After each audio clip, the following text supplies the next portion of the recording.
당신은 더 이상 쓸모가 없어졌네. 20년을 함께한 남편은 아내의 마비된 다리 위로 서류 뭉치를 던졌습니다.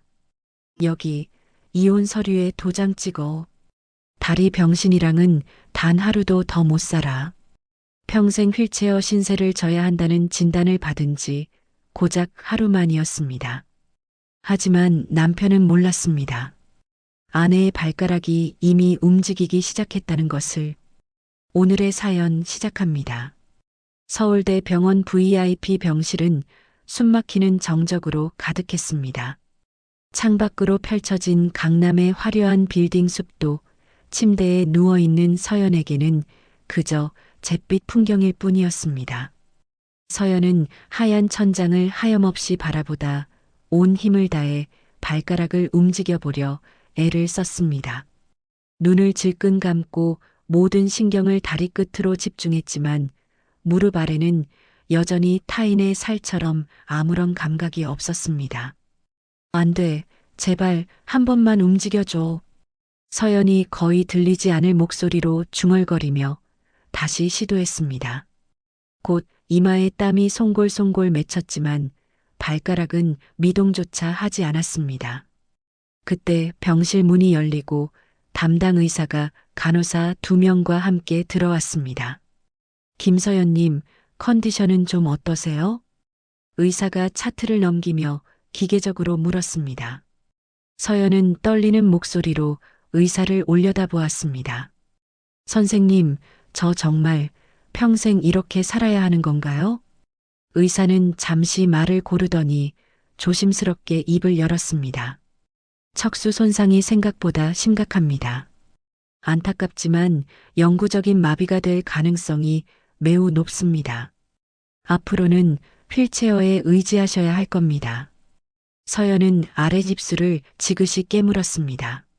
머릿속에서 처음으로 죽음이라는 단어가 떠올랐습니다. 이렇게 사느니 차라리. 의사와 간호사들이 나가고 병실에는 다시 혼자 남았습니다. 멍하니 창밖을 보는데 병실 문이 벌컥 열렸습니다. 남편 민준이었습니다. 민준아. 서연은 반가운 마음에 저도 모르게 고개를 돌렸습니다. 그런데 민준의 손목에 번쩍이는 낯선 시계가 눈에 들어왔습니다. 평소 민준의 취향과는 거리가 먼 화려한 까르티에 시계였습니다. 민준이 침대 곁으로 다가오자 낯설고 값비싼 향수 냄새가 코를 찔렀습니다. 모든 것이 평소와 달랐습니다. 서연이 민준의 얼굴을 올려다보았습니다.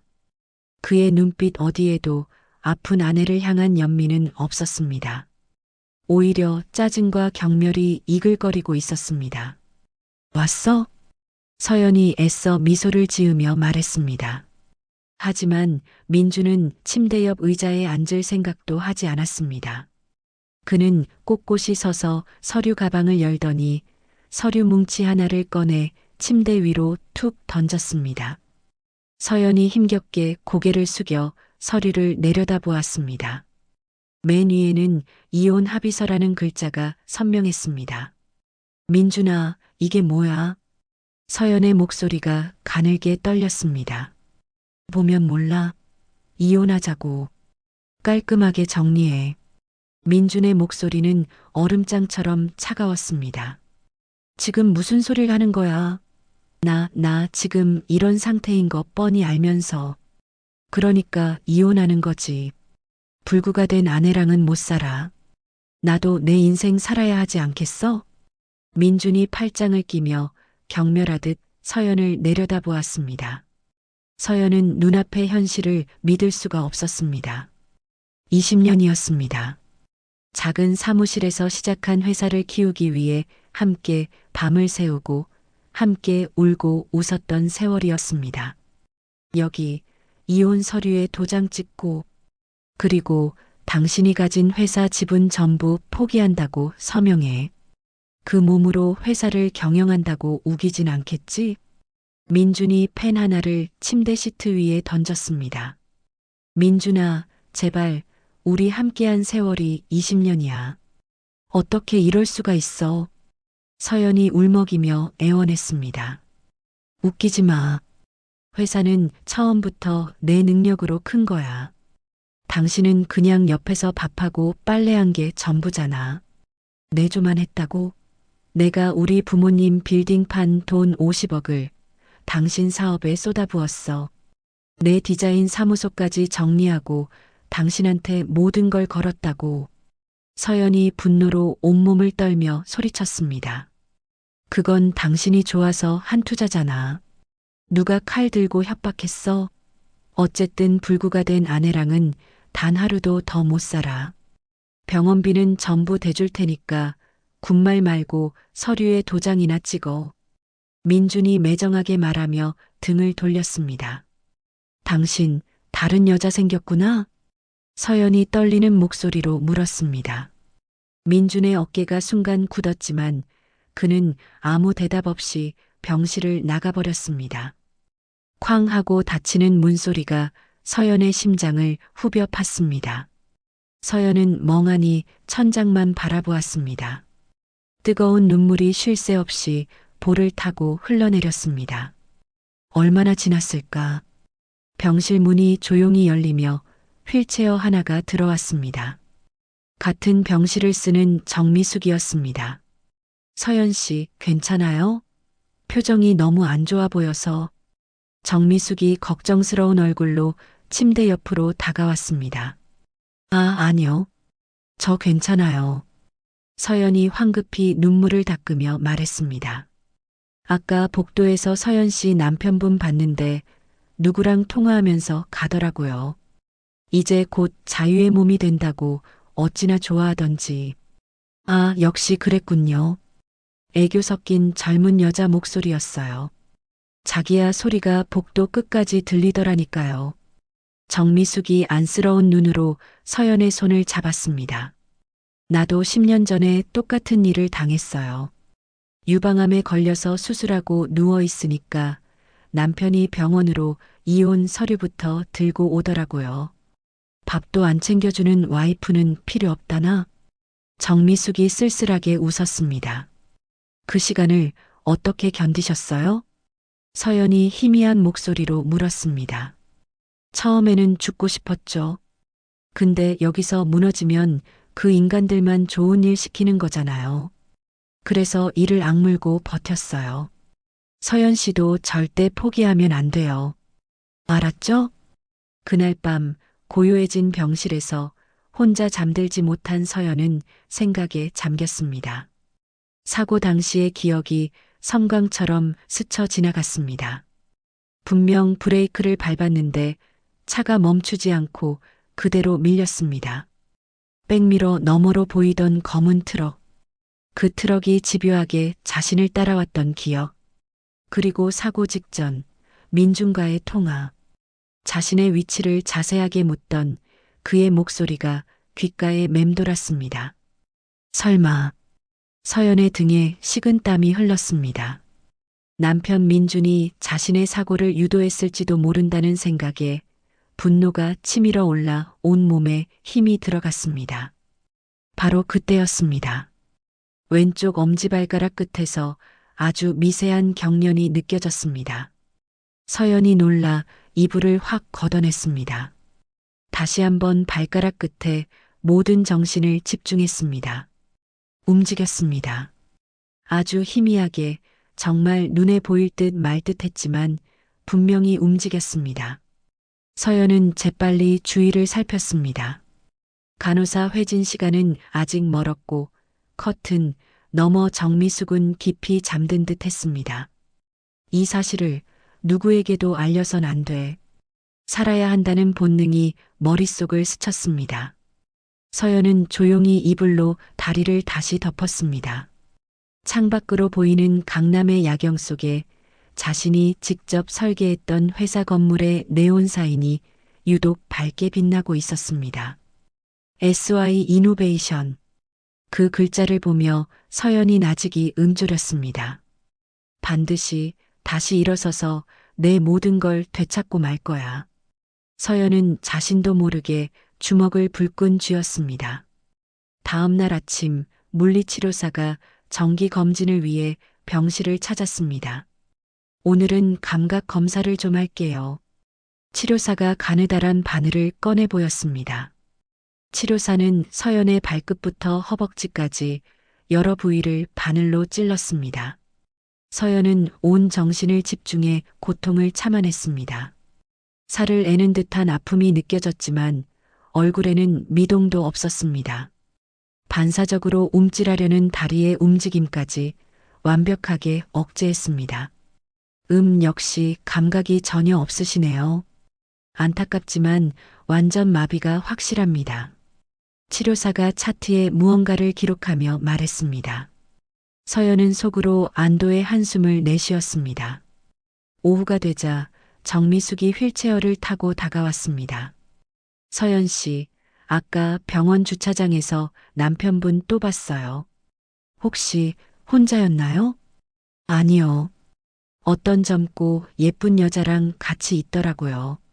아주 그냥 서로 못 잡아먹어서 안달이던데요. 차에 타기 전에 진하게 껴안기까지 했어요. 정미숙이 조심스럽게 휴대폰을 꺼내 들었습니다. 혹시나 해서 제가 사진 한 장 찍었어요. 사진 속에는 민준과 그의 팔에 꼭 안겨있는 젊은 여자가 있었습니다. 회사의 비서 오유라였습니다. 서연의 손이 부들부들 떨렸습니다. 희미했던 의심이 차가운 확신으로 변하는 순간이었습니다. 그날 밤 서연은 병실 천장을 바라보며 스르르 눈을 감았습니다. 눈꺼풀 뒤로 15년 전의 풍경이 영화처럼 펼쳐졌습니다. 당시 서연은 30 초반의 나이에도 불구하고 서울에서 가장 주목받는 건축 디자이너였습니다. 굵직한 프로젝트를 연달아 성공시키며 업계의 신데렐라로 떠올랐습니다. 권위 있는 건축학회에서 신진 디자이너상을 받은 날 시상식이 끝나고 분비는 로비에서 한 남자가 서연에게 다가왔습니다. 바로 민준이었습니다. 김서연 디자이너님 맞으시죠? 수상 정말 축하드립니다. 오늘 정말 최고였어요. 민준은 사람 좋은 미소를 활짝 지으며 말했습니다. 아, 네, 감사합니다. 서연이 수줍게 고개를 숙였습니다. 저는 작은 IT 회사를 운영하는 박민준이라고 합니다. 혹시 저희 새 사옥 설계를 맡아주실 수 있을까요? 민준의 눈빛은 야망과 열정으로 이글거리고 있었습니다. 그날 이후 두 사람은 사업 파트너로 자주 만났습니다. 민준은 만날 때마다 자신의 원대한 꿈을 이야기했습니다. 대한민국을 대표하는 최고의 기술 기업을 만들고 싶다는 포부를 밝혔습니다. 서연은 빛나는 눈을 가진 야망 넘치는 그가 좋았습니다. 그리고 만난 지 6개월이 되던 어느 날 민준이 서연의 손을 잡고 말했습니다. 서연 씨, 저는 서연 씨와 함께 그 꿈을 이루고 싶어요. 저와 결혼해 주시겠어요? 서연은 그의 순수한 열정에 온 마음을 빼앗겼습니다. 그렇게 두 사람은 소박한 결혼식을 올리고 부부가 되었습니다. 서연은 다시 눈을 떴습니다. 천장의 하얀 형광등 불빛이 눈을 시리게 했습니다. 그때 그 남자의 눈빛은 정말 진심이었을까? 서연의 입가에 씁쓸한 미소가 번졌습니다. 결혼 1년 후 민준의 회사가 첫 번째 위기를 맞았습니다. 거액의 투자 유치에 실패하며 자금난에 빠진 것이었습니다. 서연아, 미안하다. 다 끝난 줄 알았는데 마지막에 투자가 엎어졌어. 집에 돌아온 민준이 현관에 그대로 주저앉아 고개를 숙였습니다. 정신 차려. 얼마나 필요한데? 서연이 민준의 어깨를 붙잡고 물었습니다. 최소 50억은 있어야 회사를 살릴 수 있어. 아니면 부도야. 다음 날 서연은 주저없이 부동산으로 향했습니다. 돌아가신 부모님이 서연에게 남긴 유일한 유산, 강남의 작은 빌딩이었습니다. 이 건물 매각해 주세요. 아이고, 사모님. 이 빌딩은 앞으로 값이 더 오를 금싸라기 땅이에요. 지금 파시면 괜찮아요. 급하게 돈이 필요해서 그래요. 바로 진행해 주세요. 서연은 빌딩을 판 돈에 자신의 디자인 사무소까지 정리한 돈을 합쳐 민준에게 건넸습니다. 서연아, 정말 고맙다. 이 은혜, 내가 반드시 성공해서 10배, 100배로 갚을게. 대신 이제 너는 우리 회사의 이사야. 민주는 서연을 끌어안고 감격의 눈물을 흘렸습니다. 그 돈은 회생의 발판이 되었습니다. 회사는 다시 일어서게 되었고 3년 만에 연 매출 300억을 돌파하는 기염을 토했습니다. 서연은 누구보다 열심히 직접 디자인한 제품을 들고 거래처를 누볐습니다. 아니, 이 디자인을 사모님께서 직접 하셨다고요? 정말 감각이 대단하십니다. 거래처 사장들은 서연의 능력에 혀를 내둘렀습니다. 하지만 언론에는 모든 성공이 민준의 탁월한 경영 능력 덕분이라고 대서특필되었습니다. 서연은 조금도 개의치 않았습니다. 남편의 성공이 곧 자신의 성공이라 믿어 의심치 않았습니다. 5년 전 회사가 증시에 상장하던 날이었습니다. 서연아, 당신 정말 고생 많았어. 이제 회사 일은 나한테 완전히 맡기고 집에서 편히 쉬어. 민준이 다정하게 서연의 어깨를 감쌌습니다. 갑자기 왜? 나도 계속 내 일하고 싶은데. 당신이 너무 고생했잖아. 이제부터는 내가 당신을 여왕처럼 모실 차례야. 그 말을 끝으로 서연은 이사직에서 물러났습니다. 민주는 세금 문제 때문에 주식을 여러 사람 명의로 나눠야 한다며 서류 뭉치를 내밀었습니다. 복잡하게 생각할 거 없어? 그냥 명의만 잠시 빌리는 거니까 여기 도장만 찍어주면 돼. 서연은 민준의 말을 철석같이 믿고 아무 의심 없이 도장을 찍었습니다. 그렇게 350억 원에 달하는 서연의 주식은 온데간데 없이 흩어졌습니다. 병실 창밖을 바라보는 서연의 눈이 차갑게 식었습니다.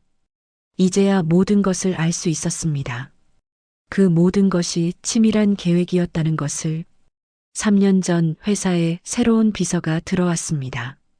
명문대 출신의 외국어까지 능통한 오유라였습니다. 사모님이시죠? 말씀 많이 들었습니다. 앞으로 제가 대표님 잘 모시겠습니다.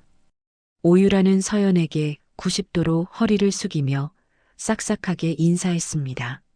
하지만 시간이 흐를수록 오유라는 미묘하게 선을 넘기 시작했습니다.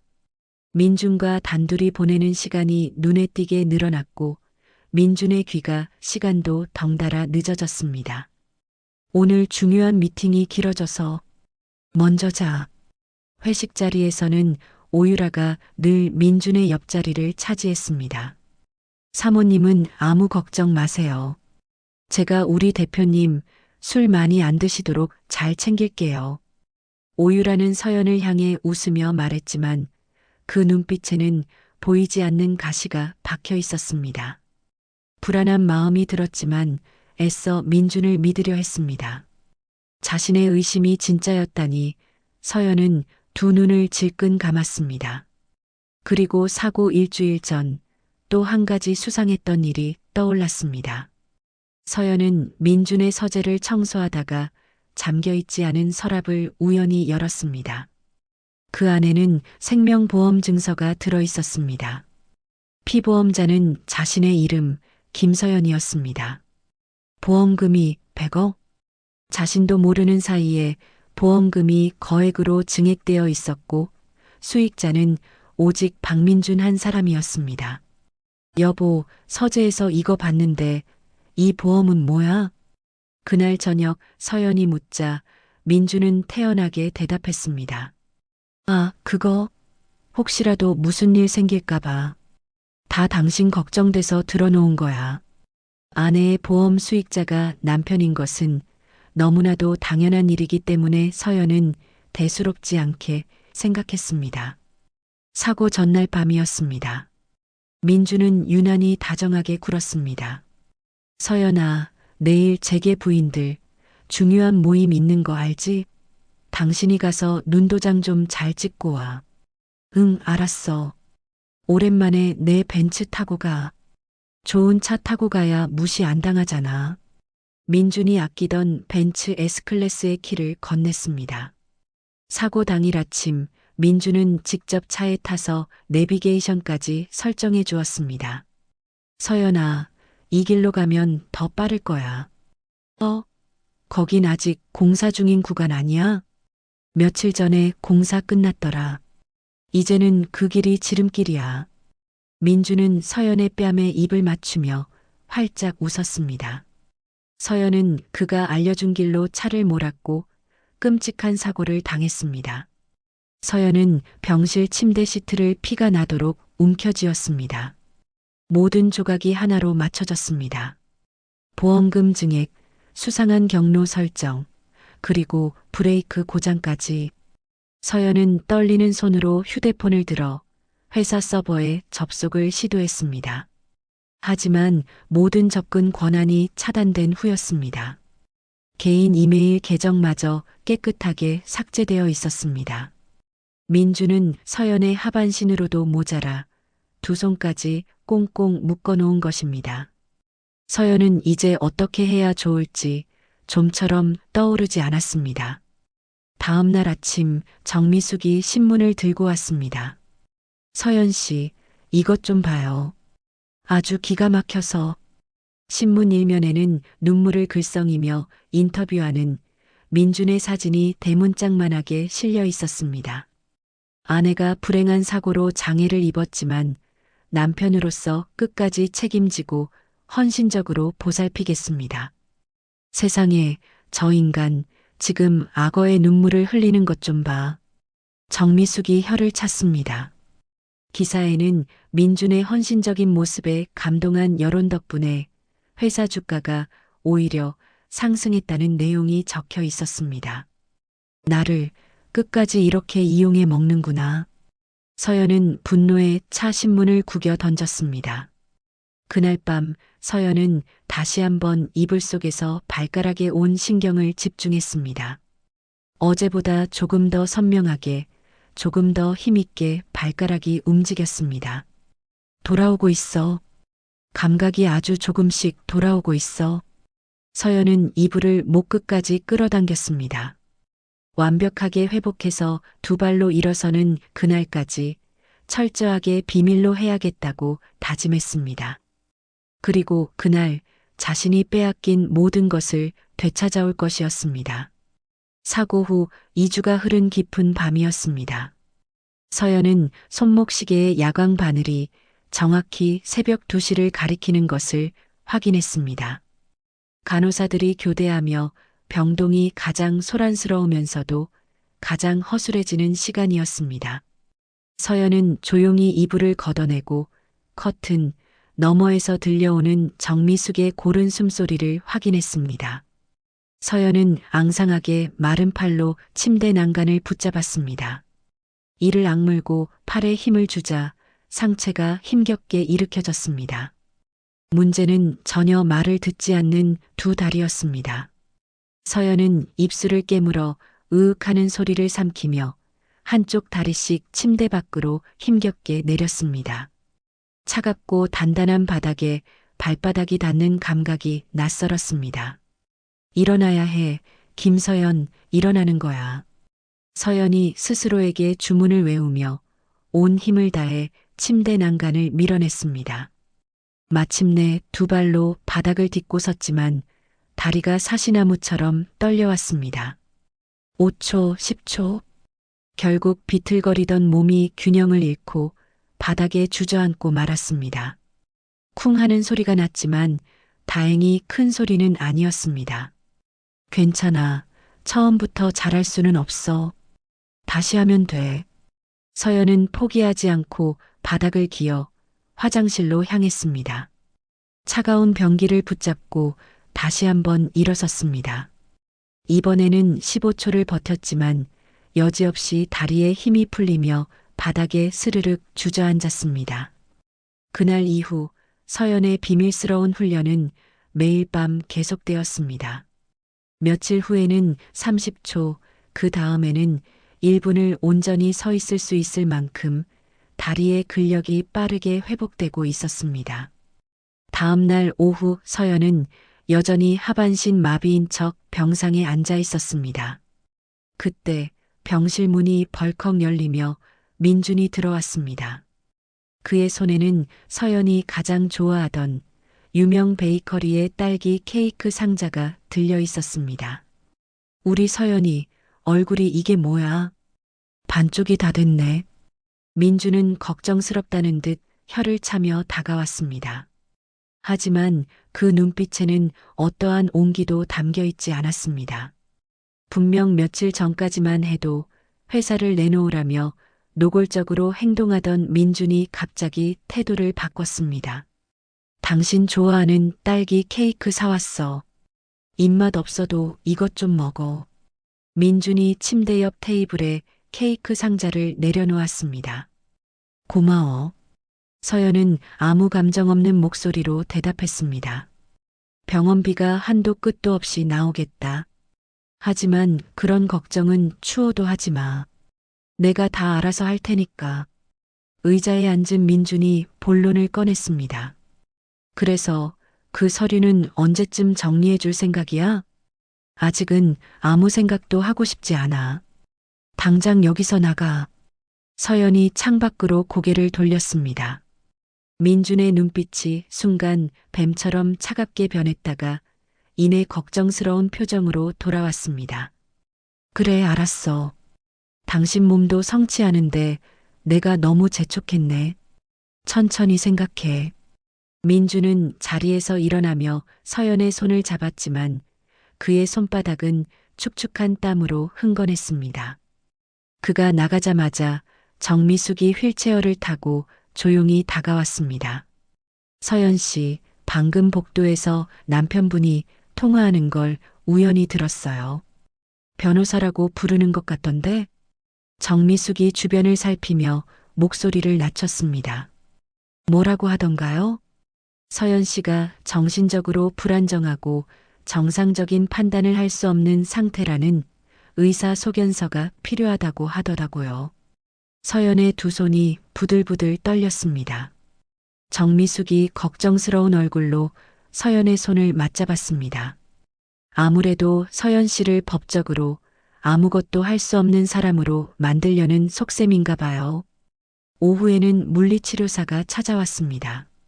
오늘은 근육 상태를 좀 확인해 볼게요. 치료사가 서연의 종아리를 주무르기 시작했을 때였습니다. 이상하네요. 치료사가 고개를 갸우뚱했습니다.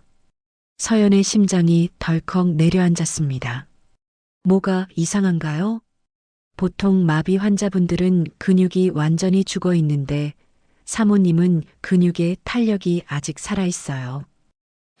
제가 예전에 요가랑 필라테스를 오래 했거든요. 서연이 재빨리 둘러대자 치료사는 그제야 고개를 끄덕였습니다. 그래서 그러시구나. 어쩐지. 저녁 무렵 민준이 이번에는 화려한 꽃다발을 들고 다시 병실을 찾았습니다.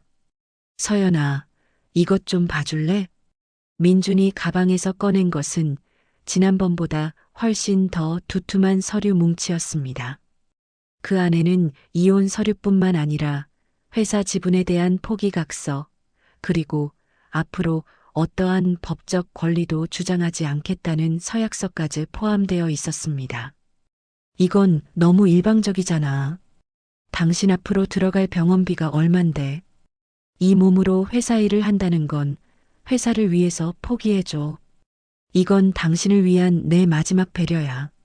민준이 애써 웃으며 말했지만 그의 눈은 웃고 있지 않았습니다. 잠시 후 민준이 잠시 화장실에 간 사이 그의 휴대폰 화면이 반짝 빛났습니다. 발신인은 내 사랑 유라였습니다. 오늘 밤도 우리 집에서 기다릴게. 보고 싶어, 자기야.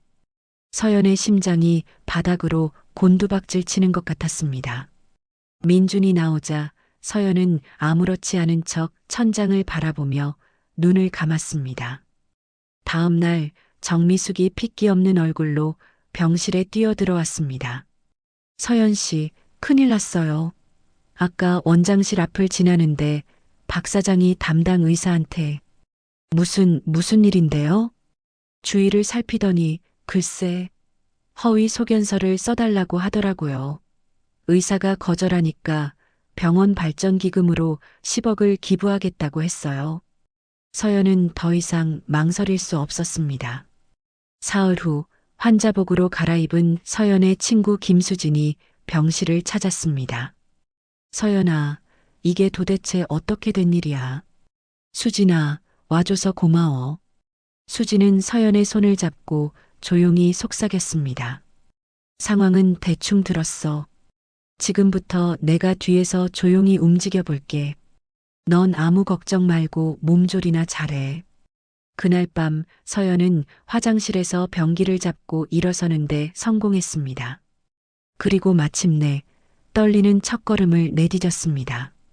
한 걸음, 두 걸음. 벽을 짚지 않고도 분명 서연의 두 다리로 걷고 있었습니다. 그때 발을 헛디디며 옆에 있던 휴지통을 치고 말았습니다. 쿵 하는 소리와 함께 복도에서 발소리가 들렸습니다. 간호사였습니다. 서연은 본능적으로 바닥에 쓰러져 신음소리를 냈습니다. 어머, 사모님, 괜찮으세요? 놀라서 달려들어온 간호사에게 서연은 힘없는 목소리로 대답했습니다. 화장실이 너무 급해서 그만, 혼자는 역시 역부족이었네요. 아이고, 조심하셨어야죠. 제가 부축해 드릴게요. 간호사의 부축을 받아 침대로 돌아온 서연은 안도의 한숨을 내쉬었습니다. 시간이 흘러 사고 후 3주가 지났습니다. 서연은 이제 20걸음까지 걸을 수 있었고 난간을 잡고 계단을 오르내리는 것도 가능해졌습니다. 하지만 아직 완벽하게 걷기 위해서는 더 많은 시간이 필요했습니다. 조금만 더 버티는 거야. 서연이 화장실 거울에 비친 자신의 초췌한 얼굴을 보며 굳게 다짐했습니다. 며칠 뒤 병실 문이 소리 없이 열리며 오유라가 들어섰습니다. 그녀의 얼굴에는 걱정과 상냥함이 뒤섞인 완벽하게 계산된 미소가 걸려 있었습니다. 어머, 사모님, 대표님께서 사모님 곁을 돌봐드릴 사람이 저밖에 없다며 특별히 보내셨어요. 오유라가 90도로 허리를 숙이며 살갑게 인사했습니다. 서연은 아무 말 없이 침대에 누워 오유라를 물끄러미 바라보았습니다. 자신의 남편과 한 침대를 쓰는 여자가 이제는 자신의 간병인 행세를 하고 있었습니다.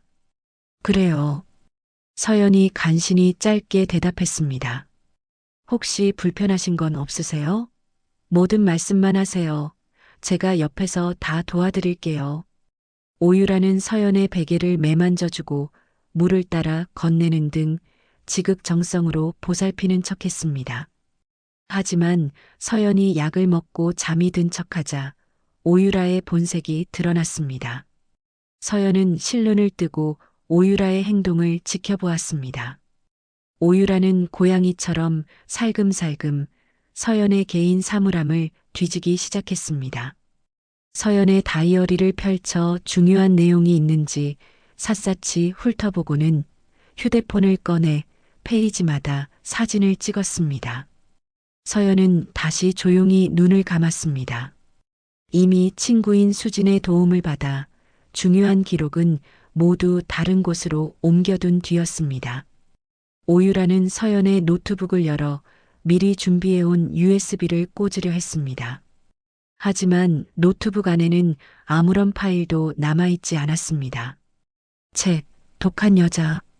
오유라가 나직이 혀를 차는 소리가 들렸습니다. 사흘이 지났습니다. 오유라는 작은 약병 하나를 들고 와 서연에게 건넸습니다. 사모님, 이거 회복에 아주 좋다는 특효 영양제래요. 대표님이 어렵게 구하신 거예요. 오유라가 손바닥에 하얀 알약 하나를 올려 보였습니다. 고마워요. 서연은 순순히 알약을 받아들었습니다. 오유라가 따라주는 물을 받아든 서연은 알약을 입에 넣는 척하며 재빨리 혀 밑에 숨겼습니다. 그리고는 물만 천천히 마셨습니다. 다 드셨어요? 잘하셨어요. 네. 오유라가 나가자마자 서연은 알약을 뱉어냈습니다. 그것을 티슈에 조심스럽게 싸서 찾아온 정미숙에게 몰래 건넸습니다. 미숙 씨, 죄송하지만 아드님이 약국을 하신다고 하셨죠? 무슨 약인지 알아봐 주실 수 있을까요? 어머나, 그럼요. 마침 우리 아들이 오늘 온다니까 바로 맡겨볼게요. 일주일 후 정미숙이 새하얗게 질린 얼굴로 병실에 들어왔습니다. 서연 씨, 세상에 우리 아들한테 물어봤는데 이거 정말 큰일 날 뻔했어요. 그 약 뭐래요?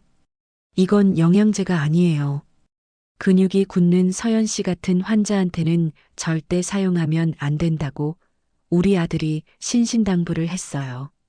서연의 등줄기에 식은땀이 흘렀습니다. 오유라가 자신을 영원히 침대에서 일어나지 못하게 만들려 했던 것입니다. 그날 밤 서연이 잠든 척 눈을 감고 있을 때였습니다. 병실 문이 조용히 열리고 민준과 오유라가 들어왔습니다. 아직도 그 서류에 도장 안 찍고 버티는 거야? 민준이 짜증스럽게 말했습니다. 자기야, 조금만 더 기다려봐. 약효가 돌기 시작하면 자기 발로 기어서라도 찍게 될 테니까. 집에 있는 금고는 열었고? 당연하지.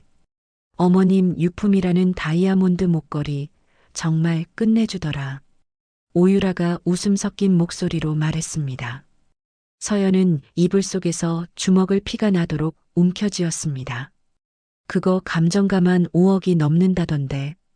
내가 잘 간직했다가 나중에 우리 제주도 별장 꾸밀 때 예쁘게 쓸게. 자기 알아서 해. 여기서 이러지 말고 빨리 우리 집으로 가자. 당신 보고 싶어 죽는 줄 알았어. 민준이 오유라의 허리를 감싸 안았습니다. 두 사람이 나가고 서연은 천천히 눈을 떴습니다.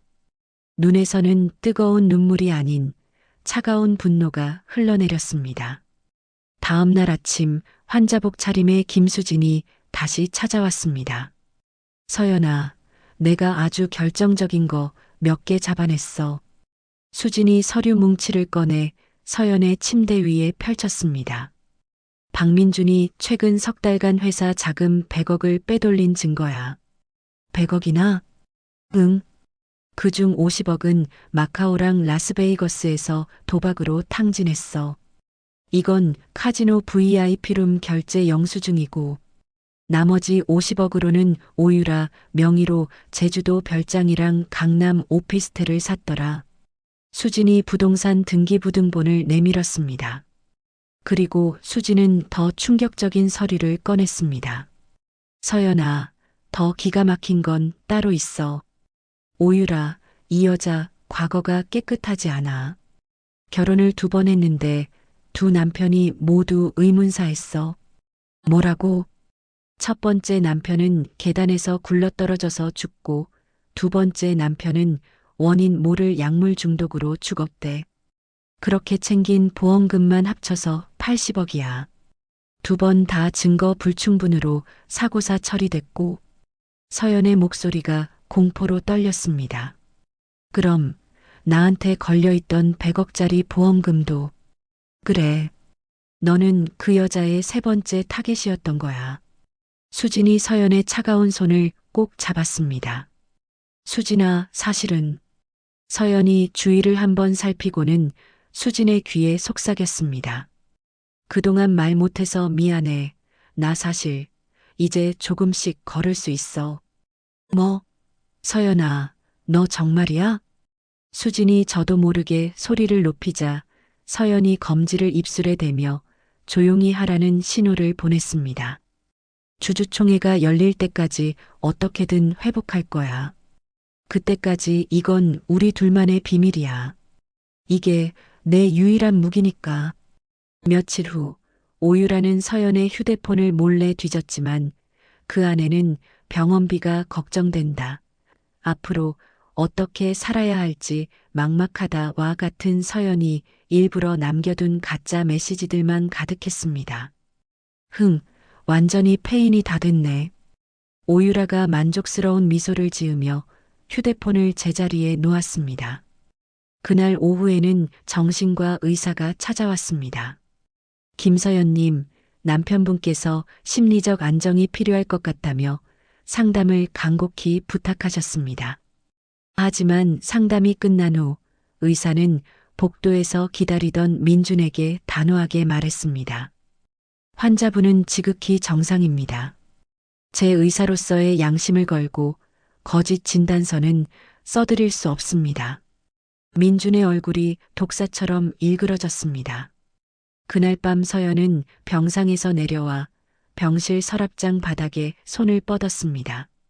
그곳에 숨겨두었던 비상용 휴대폰을 꺼내 낮 동안 녹음해둔 민준과 오유라의 대화 파일을 저장하고 약물 분석 결과 보고서도 사진으로 찍어 저장했습니다. 새벽이 되자 서연은 보조기 없이 맨몸으로 화장실까지 걷는데 성공했습니다. 그래, 이제 정말 얼마 남지 않았어. 서연은 거울 속 자신의 불타는 눈을 보며 복수를 다짐했습니다. 며칠이 흐른 깊은 밤이었습니다. 서연은 침대에 누워 죽은 듯이 잠든 척하고 있었습니다. 일정한 간격으로 들숨과 날숨을 내쉬며 온 신경을 곤두세웠습니다. 마침내 병실 문이 아주 조용히 열렸습니다. 남편 민준이었습니다. 민준은 주위를 한번 휙 둘러보고는 고양이처럼 살금살금 침대로 다가왔습니다. 그의 손에는 작은 상자가 들려 있었습니다. 민준은 상자에서 투명한 실리콘 같은 것을 꺼냈습니다.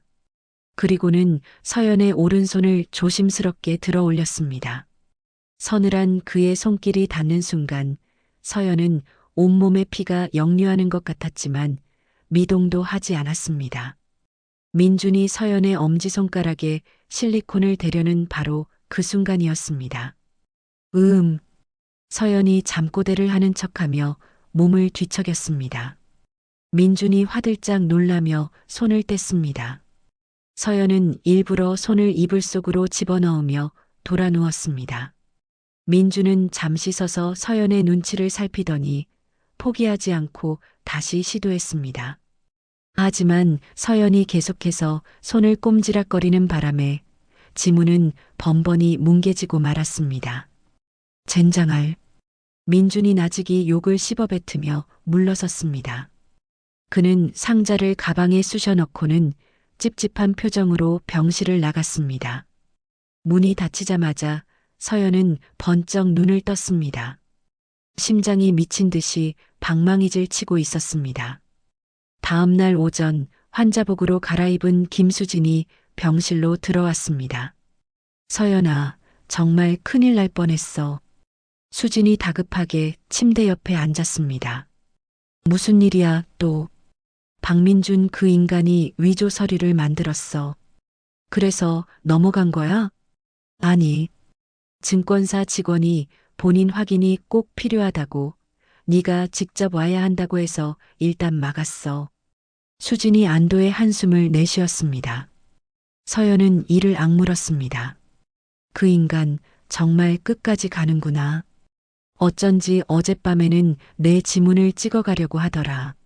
서연아, 이게 끝이 아니야. 너를 법적으로 아무것도 판단 못하는 식물인간으로 만들려고 법원에 보호자 지정 신청까지 냈어. 수진의 목소리가 분노로 떨렸습니다. 미친 자식. 우리한테 시간이 없어, 서연아. 그날 오후 정미숙이 휠체어를 급하게 몰며 병실로 들어왔습니다. 서연 씨, 지금 당장 여기서 나가야 해요. 미숙 씨, 갑자기 왜 그래요? 방금 원무과 직원이 하는 말을 엿들었는데 외진 요양원이랑 계약을 마쳤대요. 이번 주 안에 서연 씨를 그쪽으로 강제 이송할 거래요. 서연의 얼굴이 새하얗게 질렸습니다. 그런 곳으로 한번 들어가면 다시는 세상 밖으로 나올 수 없다는 것을 직감했습니다.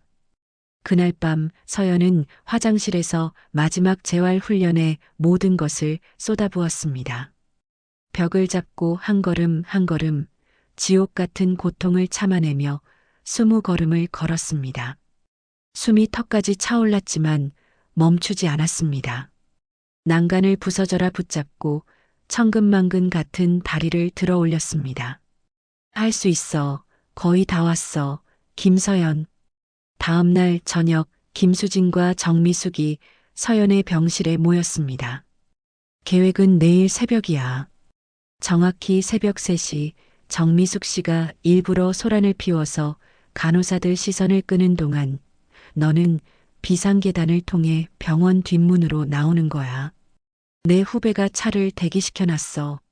하지만 운명은 그들을 도와주지 않았습니다. 바로 그날 밤 새벽 2시였습니다.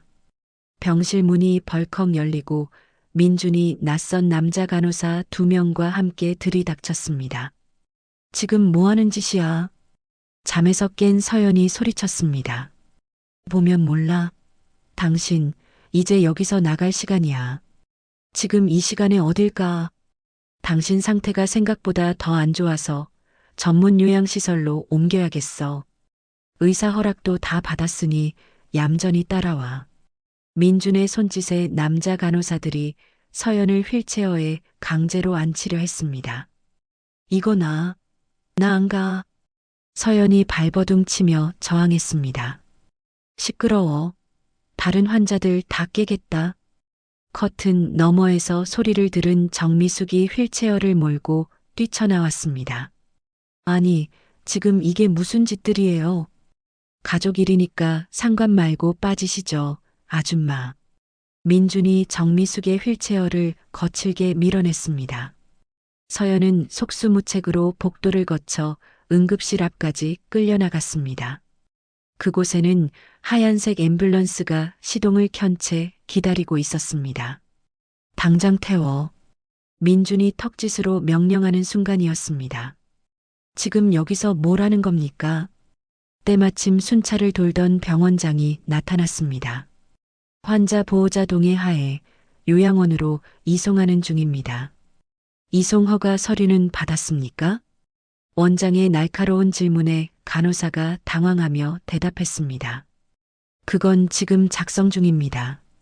서류 없이는 단 한 발자국도 이 병원 밖으로 나갈 수 없습니다. 당장 환자를 병실로 돌려보내세요. 원장의 단호한 외침에 민준의 얼굴이 독사처럼 일그러졌습니다. 하지만 병원장의 명령을 거역할 수는 없었습니다. 서연은 다시 병실로 돌아왔습니다. 괜찮아요, 서연 씨? 정미숙이 서연을 끌어안고 눈물을 흘렸습니다. 다음 날 아침 김수진이 흥분을 감추지 못하며 병실을 찾았습니다. 서연아, 이거 들어봐. 대박이야. 수진이 내민 것은 녹취 파일 하나였습니다. 이게 뭔데? 박민준이랑 내 교통사고를 낸 트럭 운전사의 통화 내용이야. 수진이 재생 버튼을 눌렀습니다. 민준의 목소리가 흘러나왔습니다. 일은 약속대로 깔끔하게 처리된 거 맞지? 네, 대표님.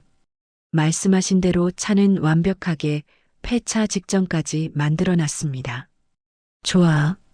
약속한 돈 5억은 내일 공항에서 주지. 그거 받으면 바로 태국으로 뜨는 거야. 감사합니다, 대표님. 절대 못 찾을 겁니다. 녹취가 끝나자 서연은 온몸이 얼어붙는 것 같았습니다. 단순한 사고가 아니었습니다. 처음부터 자신을 죽이려 했던 명백한 살인 미수였습니다. 이걸 어떻게 구했어? 박민준 차에 몰래 도청장치를 붙여놨어. 이제 모든 증거는 우리 손에 들어왔어. 수진이 비장한 표정으로 USB 하나를 꺼내 보였습니다. 그날 밤 정미숙이 서연의 곁에 앉아 조용히 말했습니다. 서연 씨, 우리 며칠 뒤에 다시 시도해봐요. 꼭 여기서 나가야 해요. 미숙 씨가 없었다면 아마 엄두도 못 냈을 거예요. 서연 씨, 무슨 일이 있어도 절대 포기하면 안 돼요. 반드시 이겨야 해요. 알았죠? 고마워요. 미숙 씨. 두 사람은 서로를 부둥켜 안고 한참을 울었습니다. 새벽 4시 칠흑 같은 어둠을 뚫고 병실 문이 다시 한번 열렸습니다. 민준이 이전보다 더 많은 건장한 체격의 남자 간호사 셋을 데리고 들어왔습니다. 일어나. 민준이 잠든 서연의 어깨를 거칠게 흔들었습니다. 또 뭐야? 서연이 놀라 잠에서 깼습니다. 병원장 허가 서류, 방금 막 떨어졌어. 지금 당장 출발한다. 민준의 목소리는 얼음장처럼 차가웠습니다. 간호사들이 서연의 저항을 가볍게 제압하고 휠체어에 옮겨 태웠습니다. 서연 씨, 미숙이 애타게 서연을 불렀지만 소용이 없었습니다. 미숙 씨, 제 걱정은 마시고 부디 몸 조심하세요. 앰뷸런스는 어둠을 가르며 병원을 빠져나갔습니다. 화려했던 서울의 불빛이 사라지고 칠흑 같은 어둠이 깔린 경기도 외곽으로 향했습니다. 얼마나 달렸을까? 앰뷸런스는 양평의 깊은 산속 외딴 곳에 자리한 건물 앞에서 멈춰 섰습니다. 하늘을 찌를 듯한 회색 담장 위에는 날카로운 철조망이 흉물스럽게 둘러쳐져 있었습니다. 선명 요양원입니다. 간호사가 아무 감정 없는 목소리로 말했습니다. 끼익 하는 소름 끼치는 소리와 함께 육중한 철문이 열렸습니다. 안으로 들어서자 창문이란 창문에는 모두 굳게 쇠창살이 박혀 있는 낡은 3층 건물이 모습을 드러냈습니다. 그 모습은 요양원이라기보다 감옥에 가까웠습니다. 서연의 등줄기에 식은땀이 흘렀습니다. 여기가 어디야? 보면 몰라. 네가 앞으로 평생 썩게 될 곳이야. 민준이 비웃음을 터뜨렸습니다. 이제야 본색을 다시 드러내는구나. 요양원 원장이 현관문 앞에서 그들을 맞았습니다. 기름진 얼굴에 비열한 미소를 띤 50대 중반의 비만한 남자였습니다. 아이고, 대표님. 오시느라 고생 많으셨습니다. 맡겨만 주십시오. 저희가 아주 잘 모시겠습니다. 원장이 굽실거리며 허리를 숙였습니다. 원장님, 이 여자는 내 허락 없이는 절대 단 한 발자국도 여기서 못 나갑니다. 아시죠? 걱정은 붙들어 매십시오. 한번 들어오면 제 허락 없이는 하늘의 별도 못 보는 곳이 바로 여기입니다. 민준이 두툼한 돈 봉투를 건네자 원장이 두 손으로 넙죽 받았습니다. 돈은 아끼지 않을 테니 무슨 수를 써서라도 여기 묶어두세요. 알겠습니다, 대표님. 매달 이 금액으로 알고 있으면 되겠습니까? 네. 최소 1년입니다. 그 안에 모든 걸 끝낼 거니까. 민주는 서연에게 다가와 경멸 어린 눈으로 내려다보았습니다. 여기서 썩으면서 천천히 생각해. 그 빌어먹을 재산 포기 각서에 도장 찍을 생각 들면 그때 연락하라고. 당신 정말 악마구나. 서연이 떨리는 목소리로 말했습니다. 이제 와서 후회해도 소용없어. 진작 포기했어야지.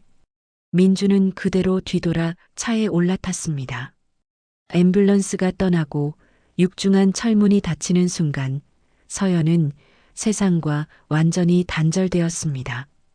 요양원 내부는 곰팡내와 소독약 냄새가 뒤섞여 코를 찔렀습니다.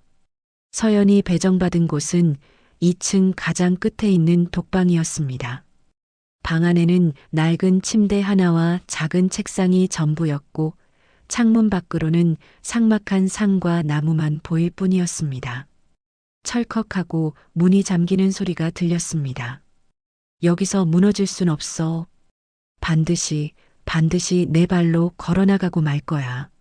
서연은 울음 대신 주먹을 꽉 쥐었습니다. 그날 오후 문이 열리며 한 남자가 들어왔습니다. 안녕하세요.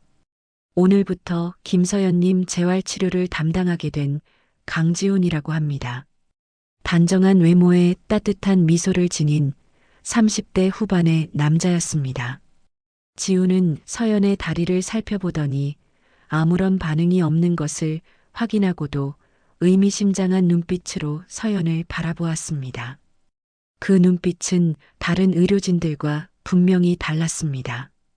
포기하지 않으시면 분명 좋은 결과가 있을 겁니다. 저녁 식사 시간이 되어 찾은 공용 식당 한쪽 구석에는 70대로 보이는 한 노인이 홀로 체스판을 들여다보고 있었습니다. 저분은 대법원 판사까지 지내셨던 최 판사님이야.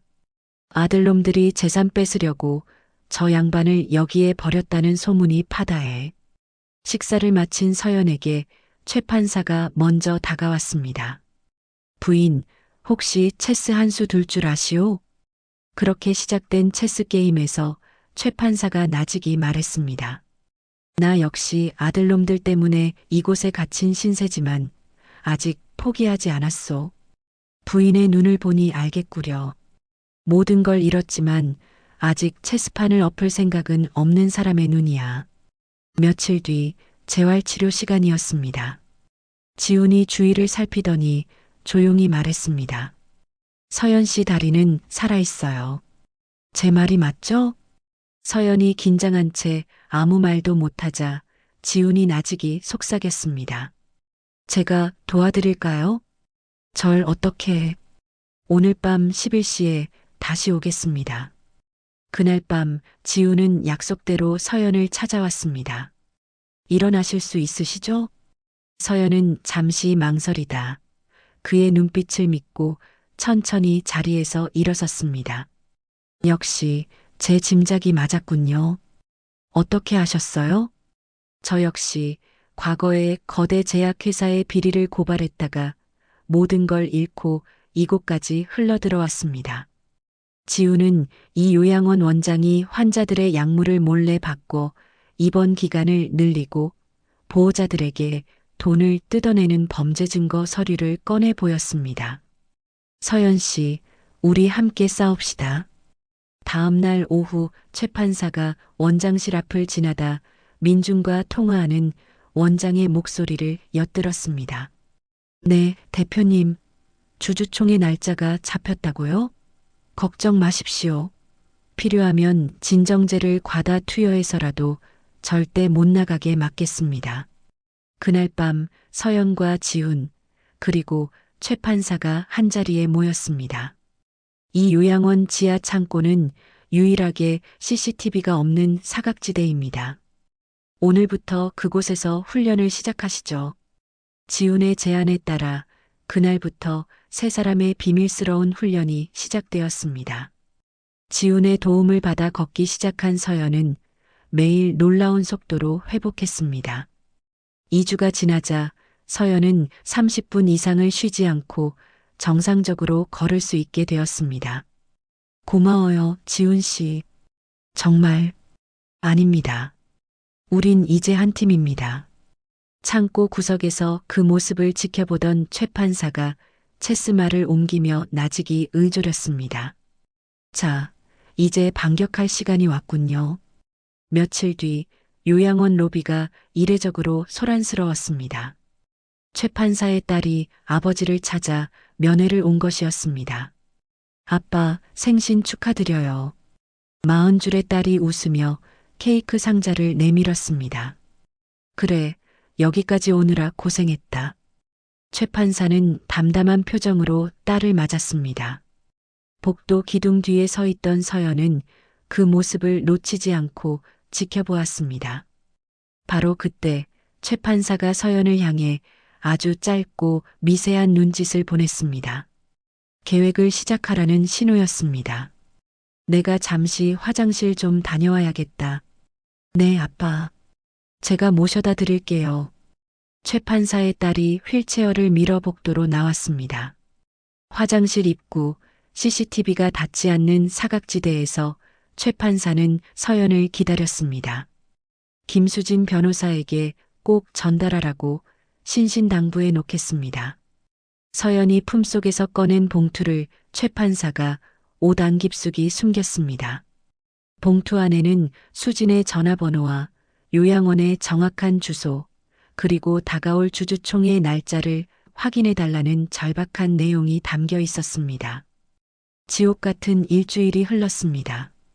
최 판사가 서연을 찾아와 작은 쪽지 하나를 건넸습니다. 김수진 변호사의 답장이었습니다. 서연은 떨리는 손으로 쪽지를 펼쳤습니다. 주주총회는 정확히 3주 후 강남 컨벤션홀에서 열려 그 여자 오유라의 과거를 파헤쳤어. 2번의 결혼, 2번의 의문사, 남편들 앞으로 걸린 거액의 보험금까지 전부 챙겼더군. 너는 그 여자의 3번째 사냥감이었던 거야. 그리고 박민주는 최근 6개월간 회사 자금 100억을 횡령했어. 절반은 도박으로 날렸고 나머지는 오유라 명의의 부동산과 해외 도피 자금으로 빼돌렸지. 모든 증거는 확보했으니 나갈 준비가 되면 연락 줘. 서연은 편지를 잘게 찢어 병기에 넣고 물을 내렸습니다. 3주 안에 반드시 여기서 나가야 해요. 그날 밤 지훈이 서연의 방을 몰래 찾아왔습니다. 원장실 컴퓨터 관리자 계정의 비밀번호를 알아냈어요. 어떻게요? 원장이 매일 밤 혼자서 뭘 보는지 궁금하지 않으세요? 지훈이 의미심장하게 웃었습니다. 새벽 2시 두 사람은 컴퓨터실에 잠입했습니다. 서연은 민준의 개인 이메일 주소를 입력했습니다. 비밀번호를 알아요? 박민준은 늘 똑같은 걸 써요. 자기 생일에 자기 이름 이니셜을 더한 것. 서연의 손가락이 키보드 위를 빠르게 움직였습니다. 3번째 시도 만에 이메일함이 열렸습니다. 찾았다. 서연이 파일을 열자 민준이 중국의 경쟁업체와 맺은 기밀기술 유출 계약서가 나타났습니다.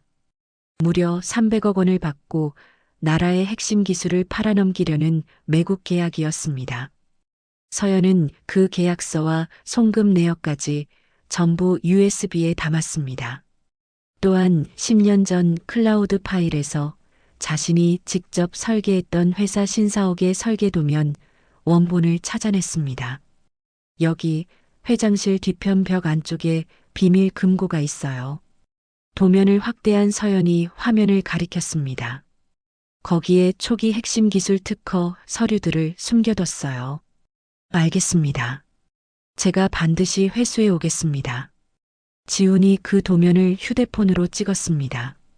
며칠 뒤 식당에서 한 노인이 서연에게 다가왔습니다. 최 판사님께 말씀은 들었소. 나는 과거에 신문사 기자였던 박철수라고 합니다. 당신의 그 기막힌 사연 세상에 알려야 하지 않겠소? 박 기자는 아직 현직에 있는 후배 기자들을 통해 이 사건을 터뜨릴 수 있다고 제안했습니다. 재벌 총수의 살인 미수와 횡령, 그리고 기술 유출까지 이건 나라를 뒤집을 만한 특종감이야. 하지만 증거가 담긴 USB를 밖으로 내보낼 방법이 그건 내게 맡기시오. 사흘 뒤 박 기자의 딸이 면회를 와서 놓고 간 과일 바구니 밑바닥에는 서연이 건넨 USB가 교묘하게 숨겨져 있었습니다. 모든 준비는 끝났습니다. 최 판사는 자신의 옛 제자이자 현재 서울중앙지검 부장검사에게 전화를 걸었습니다. 민수야, 나다. 자네에게 맡길 아주 중요한 사건이 하나 있다. 스승님, 이게 얼마만입니까? 말씀하십시오. 주주총회 당일 현장에서 긴급 체포가 가능하겠나? 증거만 확실하다면 문제 없습니다. 바로 사전 영장 준비 시작하겠습니다. 그날 밤 서울에서 돌아온 지훈이 서연에게 서류 봉투를 건넸습니다. 그 안에는 서연이 말했던 문서가 모두 고스란히 들어 있었습니다. 마침내 모든 증거가 서연의 손안에 모였습니다. 탈출 하루 전날 밤이었습니다. 세 사람은 마지막으로 계획을 점검했습니다. 주주총회 전날인 내일 새벽 4시 제가 심장 발작 연기를 시작하겠습니다. 그 소란을 틈타 두 사람은 미리 열어둔 뒷문으로 탈출하는 겁니다. 다음 날 새벽 4시 복도 끝에서 처절한 비명이 터져 나왔습니다. 사람 살려. 최 판사님이 쓰러지셨어요. 요양원의 모든 간호사와 의사가 비상벨 소리를 들고 그곳으로 달려갔습니다. 최 판사는 실감나는 연기로 바닥에 쓰러져 가슴을 움켜쥐고 있었습니다. 바로 그 순간 반대편 복도에서 서연과 지훈이 벽에 그림자처럼 붙어 뒷문을 향해 달렸습니다. 차가 대기하고 있었습니다. 두 사람이 차에 오르자마자 차는 어둠 속으로 미끄러져 나갔습니다. 요양원의 불빛이 점점 멀어졌습니다. 성공이에요, 서연 씨. 지훈이 안도의 한숨을 쉬었습니다. 최 판사님은 괜찮으실까요? 걱정 마세요. 연기하신 거니 별일 없으실 거예요. 차는 서울을 향해 어둠을 뚫고 달렸습니다. 서연은 눈을 감고 그날의 순간을 그렸습니다. 휠체어에서 두 발로 당당하게 일어서는 자신의 모습, 경악과 공포로 일그러질 민준과 오유라의 얼굴, 그리고 모든 진실이 밝혀지는 그 순간을 차창 밖으로 새로운 세상을 알리는 새벽의 여명이 밝아오고 있었습니다. 탈출 다음 날 해가 막 떠오를 무렵이었습니다. 차는 서울 은평구의 한적한 주택가, 낡은 빌라 앞에 멈춰 섰습니다. 지훈이 미리 마련해둔 안전가옥이었습니다. 당분간은 여기서 지내시면 됩니다. 누구도 찾지 못할 겁니다. 지훈이 연 방문 너머로 작지만 깨끗하게 정돈된 원룸이 보였습니다. 창문 너머로는 우뚝 솟은 북한산의 능선이 한눈에 들어왔습니다. 마치 서연이 넘어야 할 거대한 산처럼 보였습니다. 고마워요, 지훈 씨. 이제부터가 진짜 시작입니다. 주주총회까지 남은 시간은 단 일주일. 체력부터 완벽하게 회복하셔야 합니다. 그날 새벽 6시부터 서연의 지옥 훈련이 시작되었습니다. 북한산 둘레길을 쉬지 않고 걸었고 오후에는 5층짜리 빌라 계단을 10번씩 오르내렸습니다. 터질 듯한 심장과 끊어질 듯한 다리의 고통을 서연은 독하게 참아냈습니다. 사흘이 지나자 서연은 1시간을 쉬지 않고 가볍게 달릴 수 있을 만큼 체력을 회복했습니다. 주주총회 무대 위에서는 그 누구보다 완벽한 모습일 거예요. 서연이 비오듯 흐르는 땀을 닦으며 말했습니다. 그날 오후 김수진 변호사가 찾아왔습니다. 서연아, 박민준 그 인간 앞으로 보낼 선물 목록이야. 수진이 두툼한 고발장 뭉치를 테이블 위에 펼쳤습니다. 횡령 100억, 사문서 위조, 업무상 배임, 내가 찾아낸 혐의만 총 15개야. 이거면 평생 햇빛 구경은 못할 거야. 이걸 언제 검찰에 넘길 생각이야? 주주총회 당일 모든 주주와 기자들이 보는 앞에서 현장 체포되도록. 그게 가장 완벽한 그림이거든. 수진의 눈이 비장하게 빛났습니다.